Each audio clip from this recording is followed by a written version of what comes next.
اہل سنت کا یہ نظریہ ہے، ترتیب کی وہی فضیلت ہے، پہلا نمبر صدیق اکبر کا، دوسرا فاروق اعظم کا ہے، تیسرا عثمان غنی کا، چوتھا مولا علی کا، باقی یہ سب ترتیب جو عشرہ مبشرہ، جنگ بدر، جنگ احد، یہ ساری ترتیبات موجود ہیں۔ لیکن یہ کہنا بس اوقات پتہ کیا، یقین فرمائے مجھے ڈر لگتا ہے ان لوگوں سے کہ یہ کتنا گندا عقیدہ پھیلایا جا رہا ہے، اللہ بس سمجھنے کی توفیق عطا۔ نہ تو مولا علی علیہ السلام نے کبھی یہ دعویٰ کیا ہے کہ وہ انبیاء کرام سے افضل ہیں، نہ قرآن کا اسلوب اس کی اجازت دیتا ہے کہ اس قسم کے عقیدے امت کے اندر پھیلائے جائیں۔ اہل تشیع کے ہاں یہ عقیدہ پایا جاتا ہے، ان میں بہت کم لوگ ہیں جو انبیاء کرام کو مولا علی سے افضل سمجھتے ہیں، میجورٹی تو سیدنا علی کو افضل سمجھتے ہیں۔ ہمارے نزدیک تو یہ چیز بالکل سیدنا علی کی تعلیمات کے بھی خلاف ہے اور صحیح الاسناد احادیث کے بھی خلاف ہے۔ مفتی صاحب، میں نے ایک شیعہ عالم کے شارٹ کلپ میں سنا کہ اس نے حضرت علی کا مقام، اس کے نزدیک حضرت علی کا مقام تمام انبیاء سے افضل ہے۔ شیعوں کے اس بارے میں مختلف قسم کے بیانات ہیں، جس خطیب کی تقریر سنو گے اس کی عقیدہ دوسرے سے مختلف ہوگا۔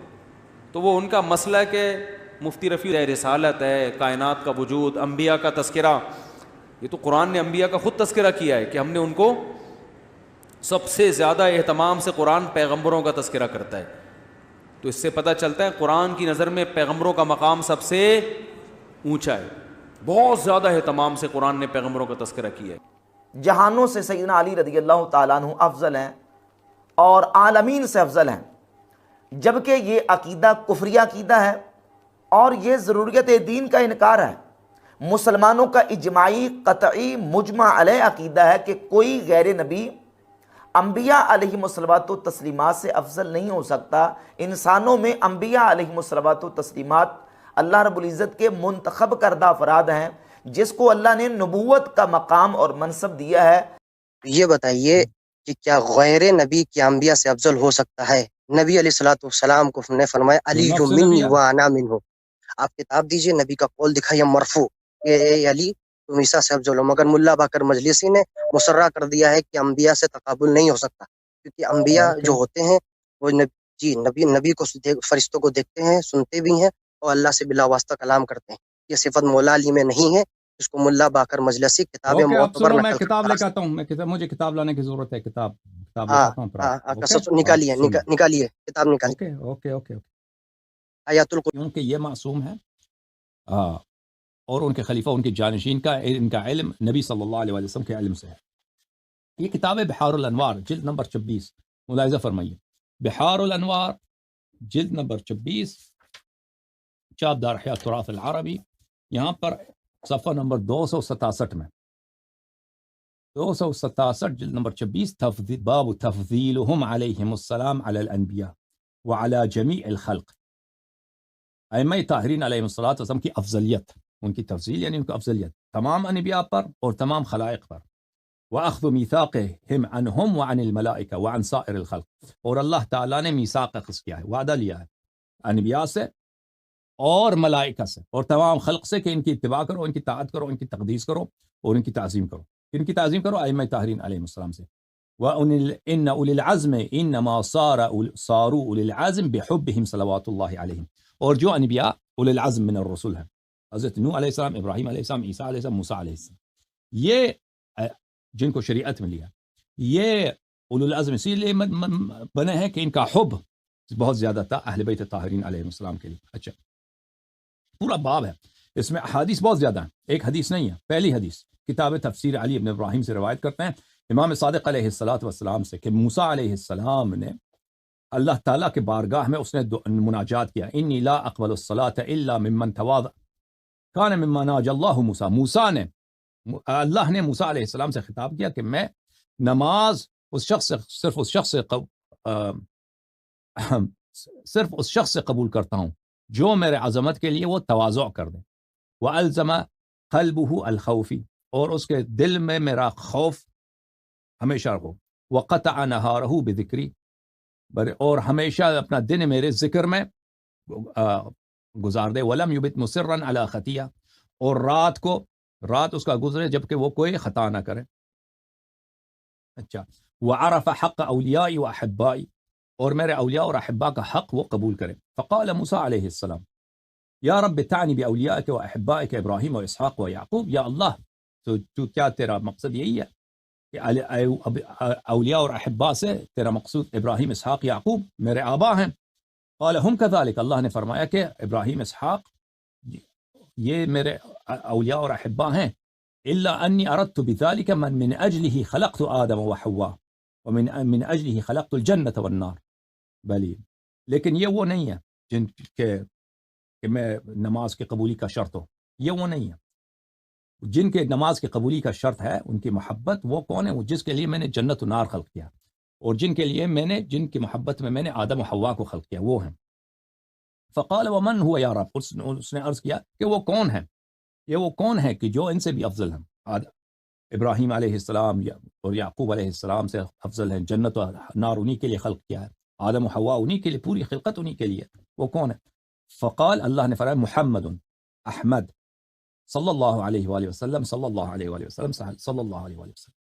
شققت اسمہ من اسمی، میں نے ان کا نام اپنے اسم سے مشتق کیا ہے. لأنی انا المحمود وهو محمد صلی اللہ علیہ وآلہ وسلم، کیونکہ میں محمود ہوں وہ محمد ہے، ان کا اسم میرے نام سے ہے. فقال موسیٰ یا رب اجعلنی من امتہ، موسیٰ نے دعا کیا اللہ مجھے اس کی امت سے بنا دے، مجھے اس کا امتی بنا دے. فرمایا یا موسیٰ انت من امتی اذا عرفت منزلته ومنزلة اہل بیتہ. اس نے عرض کیا کہ اللہ تعالیٰ نے فرمایا کہ تو اس کے امت سے ہوگا اگر تو اس کی معرفت رکھ دے، اور اس کے اہل بیت کی معرفت رکھ دے تو اس کی امت سے ہوگا. بل ان مثله ومثل اہل بیتی فی من خلقت كمثل الفردوس فی الجنان. رسول پاک صلی اللہ علیہ وسلم کی مثال اور ان کے اہل بیت کی مثال فردوس کی مثال ہے جنات میں. جنت میں سب سے اعلیٰ جنت ہے جنت الفردوس، ٹھیک ہے نا؟ جیسے جنت میں سب سے بہترین جنت فردوس ہے، اسی طرح اہل بیت طاہرین علیہم الصلوۃ والسلام خلائق میں سب سے افضل ہیں. لا ينتشر ورقها ولا يتغير طعمها. فردوس جو ہے اس کی درختوں کے پتے گرتے نہیں ہیں، اور اس کے جو کھانے ہیں لذائذ ہیں وہ کبھی ختم نہیں ہوتے، خراب نہیں ہوتے. فمن عرفهم وعرف حقهم جعلت له عند الجهل علما، جو ان کو پہچانے اور ان کے حق کو پہچانے، میں ان کے جہل کے اگر وہ جاہل ہوں تو میں ان کو علم عطا کرتا ہوں. وعند الظلمة نور، اگر وہ تاریکی میں ہوں تو ان کو نور عطا کرتا ہوں. اجیبه قبل ان يدعوني، میں ان کو اجابت کرتا ہوں اس سے پہلے کہ وہ مجھے پکارے، میں ان کو اجابت کرتا ہوں. واعطيه قبل ان يسألني، اور ان کو عطا کرتا ہوں اس سے پہلے کہ مجھے پکارے. اس کے بعد دوسری حدیث، امام صادق علیہ الصلوۃ والسلام نے اس آیت کی ذیل میں وَإِذَا أَخَذَ رَبُّكَ مِن بَنِي آدَمَ مِن ظُهُورِهِمْ ذُرِّيَّتَهُمْ، کہ جب اللہ تعالیٰ نے بنی آدم سے جب آدم علیہ السلام کے پشت میں تھے، آدم علیہ السلام کی نسل ابھی پیدا نہیں ہوئی تھی، اس وقت اللہ تعالیٰ نے ان سے عہد لیا تھا. سورہ اعراف کی آیت. اچھا، کان المیثاق مأخوذا علیہم للہ بالربوبیہ، وہ میثاق جو اللہ تعالیٰ نے لیا تھا سب سے، وہ یہ تھا کہ اللہ کی ربوبیت کا اقرار کریں. ولرسولہ بالنبوہ، رسول صلی اللہ علیہ وسلم کی نبوت. لامیر المؤمنین والائمہ بالامامہ، اور امیر المؤمنین اور ائمہ طاہرین علیہم الصلاۃ والسلام کی امامت کا اقرار کریں. فقال الست بربکم ومحمد نبیکم وعلی امامکم والائمۃ الہادون ائمتکم. تو اس وقت اللہ نے ان سے پوچھا تھا میں تیرا رب نہیں ہوں، محمد تیرا صلی اللہ علیہ وسلم تیرا نبی نہیں ہے، علی تیرے علیہ السلام تیرے امام نہیں، اور ائمہ ہادون تیرے امام نہیں ہے. فقالوا بلا، سب نے کہا تھا ہاں. فقال اللہ ان تقولوا یوم القیامت، ای تقولوا یوم القیامت انا کنا عن هذا غافلین. یہ آیت جو ہے قرآن مجید میں آپ کو دکھاؤں، سورہ مبارکہ اعراف میں. بھائی صاحب آپ ہیں یا نہیں ہیں؟ چلے گئے؟ جی ہلو، نہیں میں بول رہا ہوں، آپ سے سنیے نا. ہاں میں سنا رہا ہوں حدیث، ٹھیک ہے نا؟ ہاں جی حدیث سنا رہے ہیں، ٹھیک ہے. ہاں جی حدیث سنا رہے ہیں، بولے رسول دکھائیے، بولے حدیث، بولے رسول. آپ شیعہ عقیدہ جاننا چاہتے ہیں نا؟ شیعہ عقیدہ نہیں، سنیوں کی کتاب سے اپنا عقیدہ ثابت کرے گا نا. اگر آپ مخالفین، ہاں آپ مخالفین کے یہ کہاں کی دلیل ہے یار؟ حسن اللہ یاری صاحب، آپ کو آپ بہار الانوار پڑھ رہے ہیں علامہ مجلسی کی، اور آپ اپنے عقیدہ بیان کر رہے ہیں. اچھا آپ سنیوں کی کتاب پڑھیں، بخاری پڑھیں، سیاستہ پڑھیں. اچھا آپ کو اب میں بات سمجھ گیا نا. اچھی بات ہے، مجھے بات ختم کرنا ہے. آپ ہونا چاہیے نا کہ مخالفین کی کتابوں سے اعتراض چاہتے ہیں، امام رضا علی نے جب مناظرہ کیا تھا تو یہودی نصرانی کے طورے سے جواب پڑھا تھا، نہ کہ قرآن سے جواب دیا تھا. علامہ شیخ صدوق اپنی کتاب میں نقل کرتے ہیں پورا مناظرہ. تو میں نے آپ کی بات نہیں سمجھا نا. آپ جو ہیں آپ کہتے ہیں کہ اگر بخاری سے میں آپ کو ایسی حدیث دکھاؤں جس میں 12 امام ہیں وہ افضل ہوں، ٹھیک ہے نا. تو پہلی بات یہ ہے کہ آپ کی خدمت میں عرض کروں نا کہ آپ ہماری کتب سے ثابت کریں. تو میں ثابت کر رہا ہوں، خاموش رہیے. ہاں آپ کی کتب سے ثابت کرتا ہوں، کوئی بات نہیں، کوئی بات نہیں. میں ثابت ابھی تک آپ ثابت نہیں کر پائے. سنیے میری بات، ابھی تک آپ ثابت نہیں کر پائے. میں آپ کی کتب سے ثابت کرتا ہوں. ایک منٹ، میں قرآن سے اور آپ کی کتب سے ثابت کرتا ہوں، ٹھیک ہے نا. نہیں صحیح مرفوع حدیث پیش کرے گا. اور صحیح مرفوع حدیث، صحیح مرفوع حدیث، کوئی بات نہیں. ہاں قول رسول دکھائیے. آپ مجھے ایک یہ بات دکھا دیجیے بتائیے. نبی نے فرمایا کہ علی تم جو ہے موسیٰ سے افضل ہو، جسے میں آپ نے ابھی بتاؤں گا، بتایا. آپ کو میں بہار ابھی الانوار دکھاؤں کی گا، کتاب آپ نے پڑھا. دکھاؤں گا، میں ابھی آپ کو دکھاؤں گا، نہ صرف بلکہ اہل بیت علیہ السلام. آپ مجھے بتائیں نبی صلی اللہ علیہ وسلم کی عصمت برتر ہے یا آدم علیہ السلام کی عصمت برتر ہے؟ نبی علیہ الصلوۃ والسلام بالا تر، صلی کوئی اللہ انسان کو جو ہے اس کے تجاوز نہیں. نبی صلی علیہ اللہ علیہ الصلوۃ وسلم والسلام کی عصمت ان کی پاکی بلند تر ہے یا حضرت ابراہیم، حضرت موسیٰ، حضرت عیسیٰ علیہ السلام، حضرت نوح علیہ السلام. ارے یہ چھوٹا بچکانا سوال مت پوچھیے، یہ تو سنیوں کے بچوں کو معلوم ہے کہ حضور وجہ تخلیق کائنات ہے. اچھی بات ہے. جب یہ زیادہ وہ مت بولے، آپ جواب دیجیے. میں نے دیکھا عزیزو، جواب دیجیے، مجھ سے سوال مت پوچھیے. میں نے سے سوال میں کیا آپ ہے سے سوال کر رہا ہوں، قول رسول پیش کریں، حدیث سے پیش کریں. اوکے سمجھ گیا نا. دیکھ ایک ہی بات کو 10 دفعہ نہ دہرائیں، مجھے بات کرنا ہے. میں نے سے سوال کیا عزیزو، کیا سوال کیا؟ میں نے کہا عصمت نبی صلی اللہ علیہ وسلم کی برتر ہے یا انبیاء سلف کی، انبیاء اولو العزم کی. تو انہوں نے کہا یہ بیچگانہ سوال ہے، نبی صلی اللہ علیہ وسلم افضل ہے، ٹھیک ہے نا. تو اب دیکھو عزیزو، یہ کتاب ہے مسلم، یہ کتاب ہے مسلم، چاپ دار الفکر صدقی جمیل الاتار صاحب کی تحقیق ہے، چھپی ہے یہ کتاب سنہ 2010 میں، دار الفکر بیروت لبنان میں. صفحہ نمبر 1207 میں کتاب فضائل الصحابہ باب فضائل اہل بیت النبی صلی اللہ علیہ وسلم. حدیث نمبر بتا دیجیے. حدیث نمبر 6155 مقررات کے حذف کے ساتھ 2424. عائشہ سے روایت ہے، خرج النبی صلی اللہ علیہ وآلہ وسلم غداة وعلیہ مرط مرحل. اب جب تک میں حدیث پڑھتا رہوں تو آپ خاموش رہیے پلیز، مجھے انٹرپٹ نہ کریں. ہاں، نبی صلی اللہ علیہ وسلم تشریف لائے اور ان پر یہ کملی تھی جو اون کی کملی تھی، اور اس پہ نقش و نگار تھے زین کی، جو سواری ہوتی ہے اون کی، من شعر اسود، کالے اون کی. فجاء الحسن بن علی علیہ السلام فادخلہ. حضرت امام حسن مجتبی علیہ السلام تشریف لائے، ان کو داخل کیا. ثم جاء الحسین علیہ السلام فدخل معه. پھر امام حسین علیہ السلام تشریف لائے، ان کو داخل فرمائے. ثم جاءت فاطمہ سلام اللہ علیہا فادخلها. پھر فاطمہ سلام اللہ علیہا تشریف لائے، ان کو بھی داخل کیا. امام حسن علیہ السلام، امام حسین علیہ السلام، زہرا بنت رسول اللہ صلی اللہ علیہ وآلہ وسلم، ان کو داخل فرمائے کملی کے نیچے کے اندر. اچھا، پھر ثم جاء علی علیہ السلام، پھر علی علیہ السلام تشریف لائے فادخلہ، ان کو بھی داخل فرمایا پیغمبر صلی اللہ علیہ وسلم نے کملی کے نیچے. ثم قال، پھر انہوں نے اس آیت کی تلاوت کیا، انما یرید اللہ لیذهب عنکم الرجس اہل البیت ویطہرکم تطہیرا. کہ اللہ، آیت کا ترجمہ کیا ہے عزیزو؟ اللہ تعالی چاہتا ہے کہ صرف آپ اہل بیت، انما کا مطلب حصر، یہ سب کے لیے نہیں، صرف آپ لوگوں کے لیے، ٹھیک ہے نا. کملی کے نیچے داخل کون کرتا ہے بھائی؟ کملی کے نیچے کون کسی کو داخل کرتا ہے؟ یہ کوئی رسم نہیں ہے. حدیث پڑھیے. او بھائی آپ سنیے، حدیث پڑھ چکا ہوں بھائی، میں نے کہا خاموش رہیں جب تک میری بات ختم نہ ہو. تو پھر جو آپ کو کہا حدیث پڑھ لوں گا. ہاں، پھر خاموش رہو، پھر آخر تک خاموش رہو، جب تک میری بات ختم نہ ہو خاموش رہو. تو کملی کے نیچے کسی کو داخل کرنا یہ کسی کا رسم نہیں ہے.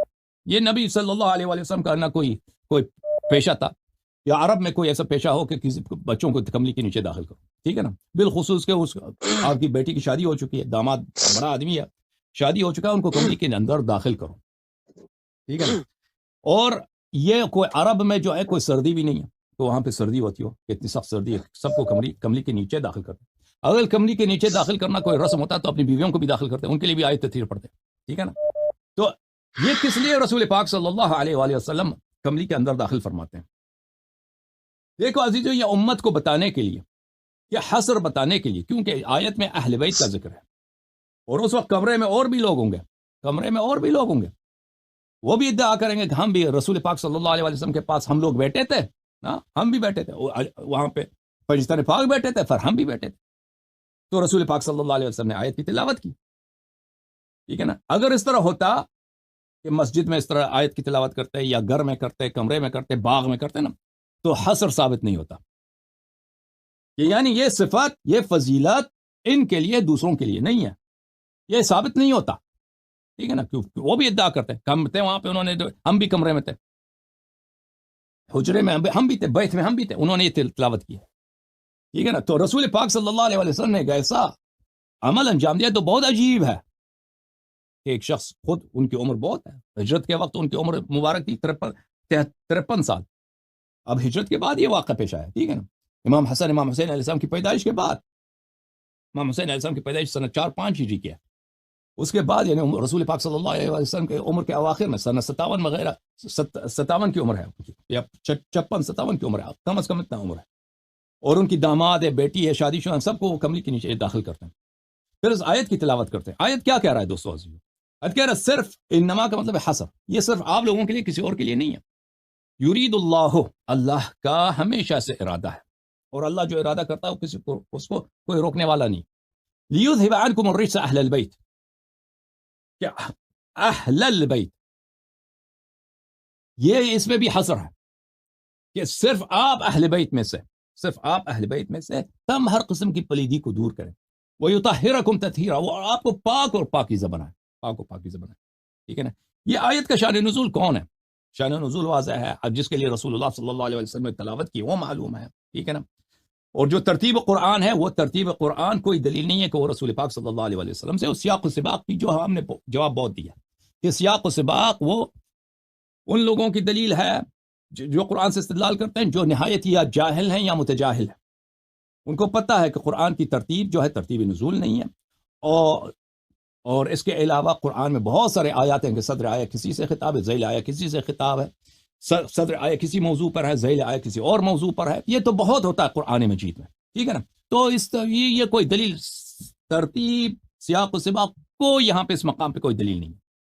اگر ازواج بھی ہوتے اس میں نا, تو رسول پاک صلی اللہ علیہ وسلم ازواج کے لیے بھی پڑھتے اور اس کا نقل بھی ہو جاتا.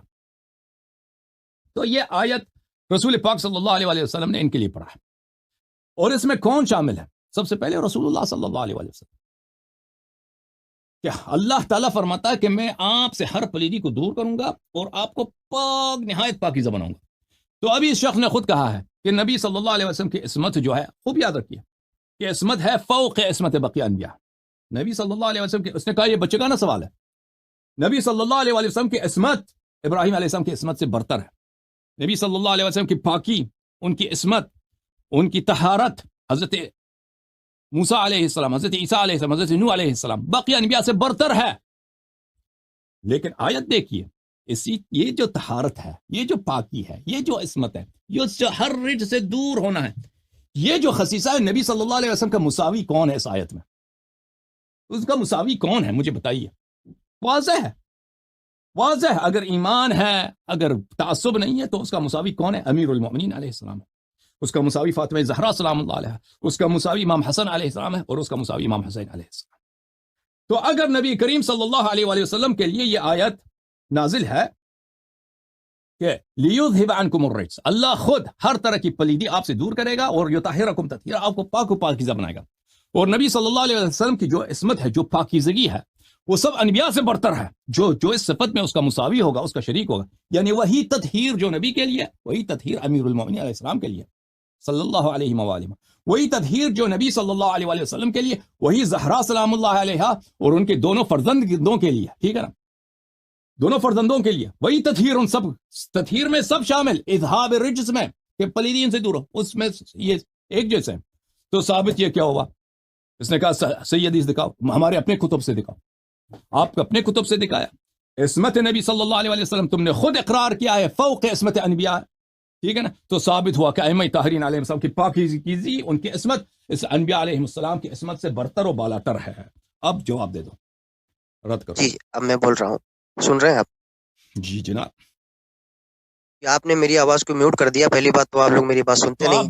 تو آپ بار بار بیچ میں پڑھتے تھے نا, میں نے آپ کو کتنی دفعہ گزارش کی. نہیں, میں نے جب آپ نے مجھے متنبع کر دیا, مجھے فرمایا آپ نے کہ حدیث پڑھو, تو میں نے آپ خاموش رہیے. جی خاموش رہیے, اب جواب آپ نے کہا ہے. جی جی جی جی جی آپ سنیے. جو تو میوٹ کیا تھا اس لیے؟ صحیح مسلم کی روایت. جی جی آپ نے سنے میوٹ آپ نے کیا ہے, آپ اس کو آگے مت بڑھائیے بات کو. اب جو میں بات کر رہا ہوں سنیے.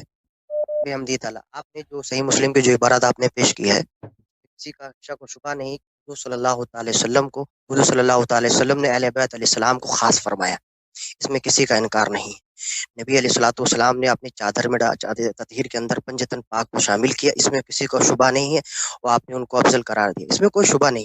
اگر میں آپ سے پیش کر رہا ہوں دلیل کا مطالبہ میں آپ سے کر رہا ہوں, اس میں یہ دلیل کہاں ہے کہ نبی نے فرمایا علی تم موسیٰ سے افضل ہو, عیسیٰ سے افضل ہو. اس میں تو آپ کے رزق کے حیض و نفاس سے اور دیگر گناہوں سے پاک کرنے کی بات ہو رہی ہے, اور آپ نے ان کو خاص فرمایا ہے. اس میں یہ کہاں بات ہو رہی ہے کہ افضل ہے, یہ تو ان کو ایک منفرد نبی کو جو ہے فضائل دینے کی ضرورت. نبی کو اللہ نے سائے تطہیر میں حیض و نفاس سے پاک کیا. سنیے بھائی, نہیں نعوذ باللہ, پہلے میری بات سنا کر اس کے بعد جواب دیا کریں. تم نے ابھی خود کہا ہے, لگتا ہے اردو بھی ٹھیک سے نہیں سمجھ میں آتی ہے. نہیں ہر گناہ سے پاک فرمانا, اللہ ہر گناہ سے محفوظ اور پاک فرمایا ہے. دیکھیں یہ گناہ سے اہل بیت کو محفوظ فرمایا ہے اور پاک فرما دیا ہے, ان سے گناہ محفوظ ہے. اب میری بات سنیے, آپ دلیل پیش کریے آپ کے علامہ مجلسی نے. سنیے میری بات, اب سنیے. علامہ مجلسی نے حیات القلوب, پہلے صحیح ترجمہ کریں, حیات القلوب کی طرف آتے ہیں آپ, آیت کی طرح صحیح ترجمہ کریں نا. آیت کا ترجمہ آیت سی تو یہ تو ہمارے میں بھی ہے. بات سنیے, آیت کی ترجمہ یہ نہیں ہے کہ میں نے آپ سے حیض و نفاس دور کیا. میں کہاں کہہ رہا ہوں, بات سنیں, میں بالکل مانتا ہوں, بالکل مانتا ہوں, میرا اعتماد ہے. آپ نہیں مانتے, آپ نہیں مانتے, آپ میں بات کرنے میں مانتا ہوں آپ کے کہنے سے. نہیں آپ مجھے نہیں, اگر آپ میں آپ کو لکھتے دیتے تو آپ نہیں مانیں گے, کیونکہ آپ کے پاس دلیل نہیں, تو آپ خالی بات کو گھمائیں گے. آپ زیادہ بات کو گھمائیں نا, تو پہلے میری دلیل کو سنیں نا. دوبارہ آیت, اللہ نے آیت میں کہا ہے کہ میں آپ سے ہر رجس کو دور کر رہا ہوں, ہر رجس کو دور کر. آپ کہہ رہے ہیں حیض و نفاس کو دور کیا, ہر رجس کو. نبی صلی اللہ علیہ وسلم نے سجیر باللہ ان سے حیض و نفاس دور کرنے کی کیا بات ہے. جو طہارت نبی کو حاصل ہے, جو عصمت, میں دوبارہ عرض کر رہا ہوں, جو نہیں نبی کو, جو نبی کو حاصل ہے وہ کسی غیر نبی کو نہیں حاصل ہے. میں نے آپ کو کہا, علامہ مجلسی نے کہا حدیث موت. میری بات سنیے, آپ کے بیچ میں کہہ رہے حاصل ہے, ہائی تدیر کہہ رہے حاصل ہے. تم ثابت کرو کیا حاصل کہہ رہا ہے کہ وہ موسیٰ سے افضل ہے. بالکل بتائیں, موسیٰ سے افضل کا لفظ دکھائے قرآن میں. چلو دکھائیے, موسیٰ سے پڑھیے, موسیٰ سے افضل ہے حضرت علی. پڑھیے آیت, پڑھیے. برہانکم ان کنتم صادقین. جی جی جی, ارے قرآن پڑھیے. جی اب سنیں قرآن بھی دوسرا ہے. سنیں گے یا تو مجھے جواب دینے کا موقع دیجیے, 1 منٹ مجھے بولنے دیجیے. بسم اللہ بسم اللہ بسم اللہ, میں ساکت ہوں. اگر مجھ سے سوال کر رہے ہیں تو مجھے بولنے دیں, اگر آپ خود کہنا چاہتے ہیں بسم اللہ. ٹھیک ہے, چلیے ٹھیک ہے, آپ میری بات سنیں. میں آپ کو بتاتا ہوں کہ علامہ مجلسی نے حیات القلوب کے اندر نقل فرمائے کہ انبیاء علیہ الصلوۃ والسلام سے اس سے بات بالکل واضح آیا ہوتی ہے, روشن ہوتی ہے کہ حضرت علی کو فرشتہ نہیں دکھتا تھا, اور نبی علیہ الصلوۃ والسلام کو فرشتہ دکھتا تھا اور اللہ کا کلام سنتے تھے. اور علامہ مجلسی نے اس کو حدیث معتبر کہا ہے, یہ حدیث ضعیف بھی نہیں ہے, اس کو معتبر کہا ہے. اور اس کے بعد نقل فرمایا, اور آپ نے جو صحیح مسلم کی حدیث پیش کی ہے, اس سے یہ ثابت نہیں ہوتا ہے کہ وہ انبیاء سے افضل ہے. اگر انبیاء سے افضل ہے تو موسیٰ عیسیٰ کا نام دکھا دیں, انبیاء علیہ السلام کو نام دکھا دیں کہ علی نے فرمائے پانچوں کو شامل کر کے انبیاء سے بالا تر اور ان سے افضل قرار دیا. ایسا نہیں ملے گا. آپ کی علامہ مجلسی نقل کرتے ہیں کتاب, اس کو معتبر قرار دیتے ہیں حیات القلوب کے اندر, اور کہتے ہیں کہ حضرت علی نے ان کا چہرہ نہیں دیکھا. سن لیجیے میری بات, میں مختصر کر رہا ہوں. انہوں نے لکھا ہے کہ یہ حضرت علی نہیں دیکھ پا رہے, تو اگر حضرت علی انبیاء سے افضل ہوتے, موسیٰ سے افضل ہوتے, تو فرشتوں کو دیکھتے بھی اور اس سے بات بھی کرتے, اور اللہ سے ان کے سامنے بھی بالکل بلا واسطہ بات ہوتی, وہی نہیں ہوتی, الہام نہیں ہوتا. تو آپ سے یہ, اس سے آپ کا دجل اور جو فریب مکار دسیسہ کاری آپ کے ثابت ہو رہی کہ آپ کے پاس دلیل نہیں ہے, ایک بھی دلیل نہیں ہے آپ کے پاس, خالی باتیں بنانے کے علاوہ آپ کے پاس کچھ نہیں ہے. آپ باتیں بناتے ہیں, سنیوں سے بات کرنے کی آپ کی ہمت ہی نہیں ہے. آپ نئے آئے, تو آپ اپنی کتاب آپ نے نہیں پڑھی ہے.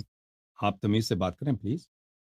آپ جی میں آپ سے بات کر رہا ہوں. کرتے ہیں نا. اب میں نے دلیل آپ کو دی, حیات القلوب پڑھ لیجیے علامہ مجلسی کی. اچھی بات ہے, اچھی بات ہے. آپ کی بات سنی, اب آپ ساکت رہیے, ٹھیک ہے نا. بات سنی آپ کی, دلیل دیجیے مجھے. اب ساکت رہو. اب اگر میری بات کاٹ دی تو میں آپ سے خداحافظی کروں گا, ٹھیک ہے. دیکھیں میرے عزیزوں, پہلی بات یہ ہے کہ یہ کہتے ہیں حیات القلوب میں یہ لکھا ہے. ان کو پتہ ہونا چاہیے, اگر آپ تحقیق کرتے ہیں کہ حیات القلوب ہمارے نزدیک کو یا علامہ مجلسی کے کوئی کلام ہو کہ مجلسی نے یہ کہا, یہ آپ مجھ سے کہہ رہے ہیں نا کہ نبی صلی اللہ علیہ وسلم کا مرفوع قول, یعنی صحیح حدیث دکھاؤں. میں نے آپ کو نبی صلی اللہ علیہ وسلم کی حدیث دکھائی آپ کی اپنی کتب سے. آپ میرے نقل کرتے ہیں مجلسی کا قول, مجلسی کا قول جو ایک عالم ہے, عالم کا قول ہمارے لیے کوئی حجت نہیں رکھتا. پھر وہ بھی کس کتاب سے؟ بھائی صاحب مذاق نہ ہو رہا. اب بھلے اب میں آپ کو ابھی تو آپ نے حیات القلوبی تو پیش کی تھی، بہار الانواری تو پیش کی تھی آپ نے، تب میں نے حدیث دکھایا تھا بہار الانوار. تو عرض یہ ہے میرے عزیزوں کہ مجلسی اگر کوئی جملہ کہ وہ ہماری حجت نہیں رکھتا. اب اگر آپ، وہ بھی حیات القلوب جو ایک فارسی کتاب ہے، اگر آپ کسی چیز سے ہمارے خلاف دلیل لے کے آتے ہیں، وہ حدیث جو ہے ہمیں مصادر میں سے دکھائیں کہ فلان مصدر میں یہ لکھا ہے کہ نہ کہ کسی فارسی کتاب کا حوالہ دے دو، نہ اس کا پیج نمبر معلوم ہے. ہم فارسی کتب کی طرف مراجعہ نہیں کرتے. فارسی کتب عربی کتب کا ترجمہ ہے، اس طرح ترجمہ میں ہو سکتا ہے آگے پیچھے بھی کچھ الفاظ ہوں، لیکن یہ احادیث میں موجود ہے، کافی میں موجود ہے کہ امام علیہ الصلوۃ والسلام کو فرشتہ نہیں دکھاتا. لیکن دوسری احادیث، بہت سارے احادیث ہیں کہ امام علیہ الصلوۃ والسلام فرشتے ہمارے خدام ہیں. ان جبرائیل ان الملائکۃ لخدامنا ولخدام شیعتنا، فرشتے آ کے ہماری خدمت کرتے ہیں. تو یہ حدیث میں ہے اس طرح کہ امام، ہو سکتا ہے کہ وہ حدیث تقیہ کے طور پر ہوں، امام علیہ الصلوۃ والسلام کو فرشتہ نظر نہیں آتا، ٹھیک ہے نا. تقیہ کے طور پر دوسری بہت سارے احادیث میں ہے کہ ملائکہ آتے ہیں ائمہ طاہرین علیہ الصلوۃ والسلام کے پاس. بہت سارے احادیث میں ہیں کہ امیر المؤمنین علیہ الصلوۃ والسلام امام حسن مجتبی علیہ السلام کے، وہ مخالفین کی کتب میں بھی ہے، صرف یہ کتب میں نہیں. امام حسن مجتبی علیہ السلام کے یہ خطبہ ہے کہ جب بھی وہ ان کے والد کی شہادت کے اگلے دن انہوں نے خطبہ دیا تھا کہ کل اس شخص کی شہادت ہوئی ہے کہ جب بھی وہ جنگ میں نکلتے تھے، جبرائیل ان کے دائیں ہاتھ میں ہوتا تھا، میکائیل ان کے بائیں ہاتھ میں ہوتا تھا، سلام اللہ علیہ، سلام اللہ.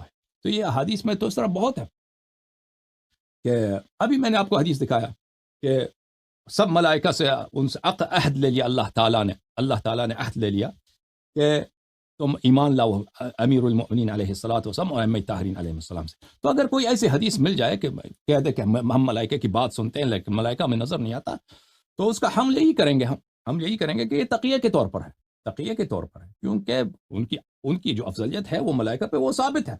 آپ